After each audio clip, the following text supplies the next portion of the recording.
వనజాక్ష భక్త వత్సల ఘనులగు త్రైమూర్తులందు కరుణానిధివై మనుని సద్గుణజాలము సనకాది మునీంద్రులెన్న జాలరు కృష్ణ.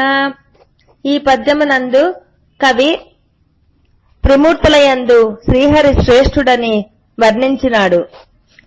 పద్మముల వంటి కన్నులు కలిగిన వాడు, వాత్సల్యముతో భక్తులను బ్రోచు భక్తవత్సలుడు స్వామి. తానే అండగా నిలబడి ఆర్తిగా తననే వేడుకొను భక్తులను సదా కాపాడుతూ రక్షకుడిగా స్వామి ఉంటాడు.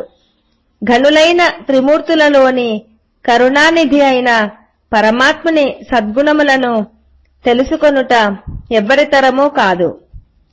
యో హ్యాత్మా జగదాది మధ్య నిధనో యో వ్యక్త జీవేశ్వరో య సృష్ట్వేదమను ప్రవిశ్చ ఋషినా చక్రి పునః సంహితాం యాం సంపద్య జహాత్యజాం అనుశయీ సుప్త కులాయం తతా తం కైవల్య నిరస్తయోనిమభయం ద్వాయేదజస్రం హరిం. శ్రీ పరమాత్ముడు జగత్తు యొక్క సృష్టి స్థితి సంహారకర్త, ప్రకృతికి చేతనములకు నియామకుడు. జగత్తును బ్రహ్మరూపంలో సృష్టించి దాని యందు ప్రవేశించినాడు. వ్యాసాది జ్ఞానరూపమున శ్రీహరి పురాణ సంహితములను రచించినాడు. అనుశయి అనగా జీవుడు అపరోక్ష జ్ఞానం చేత పరమాత్మను పొంది నిద్రించు మనిషి. కులాయం అనగా శరీరాదులపై అభిమానమును విడిచినట్లు రెండు రకముల ప్రకృతిని విడుచును. సర్వోత్తమత్వాది మహామహిమ చేత తనకు మూల కారణం లేకుండా చేసుకున్నవాడు, ఉత్పత్తి రహితుడు మరియు భయ నివారకుడు అయిన శ్రీహరిని ఎప్పుడూ భజిస్తూ ఉండాలి. బ్రహ్మాండాన్ని బ్రహ్మదేవుడు సృష్టించిన తరువాత శ్రీహరి దానిని పరిపాలిస్తూ ఉంటాడు. ఈ విధంగా భగవంతుడు పరిపాలిస్తున్నప్పుడు సర్వజీవరాశులకు భావాలు మాత్రమే అనగా పరిమితమైన జ్ఞానాన్ని మాత్రమే ప్రసాదించిన భగవంతుడు ఒక్క మానవులకు మాత్రమే మనోబుద్ధి అహంకారములతో కూడిన విచక్షణ సహిత జ్ఞానాన్ని ప్రసాదించినాడు.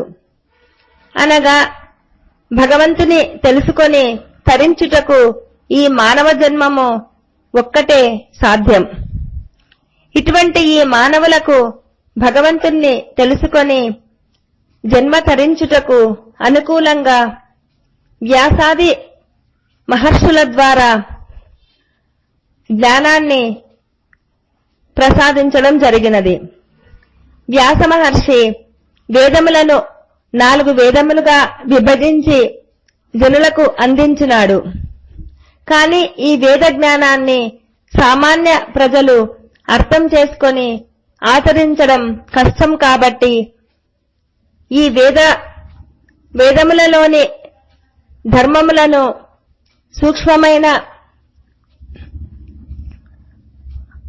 జ్ఞానాన్ని మొత్తంను 18 పురాణములుగా వ్యాస మహర్షి రచించినాడు.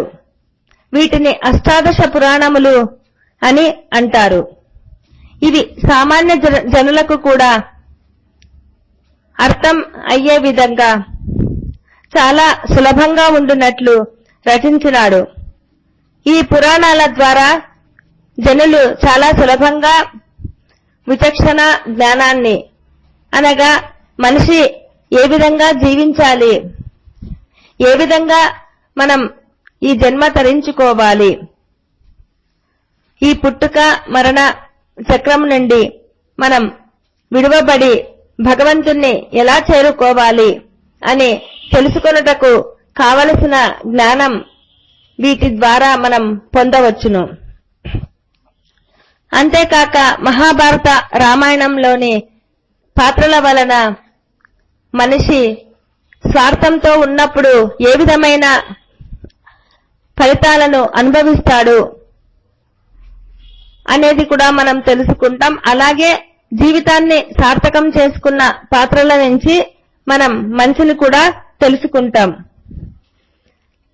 మనిషి నిద్రించినప్పుడు ఏమీ సాధించలేడు. మెలకువగా ఉన్నప్పుడు మాత్రమే ఏదైనా సాధించవచ్చు. అలాగే భగవంతుడిచ్చిన జ్ఞానాన్ని లౌకికంగా ఉపయోగించినంత వరకు దానివల్ల ఏ ప్రయోజనం ఉండదు. భగవంతుని తెలుసుకొని జన్మ తరించుకున్నప్పుడు మాత్రమే మనిషి ఫలాన్ని అనుభవిస్తాడు.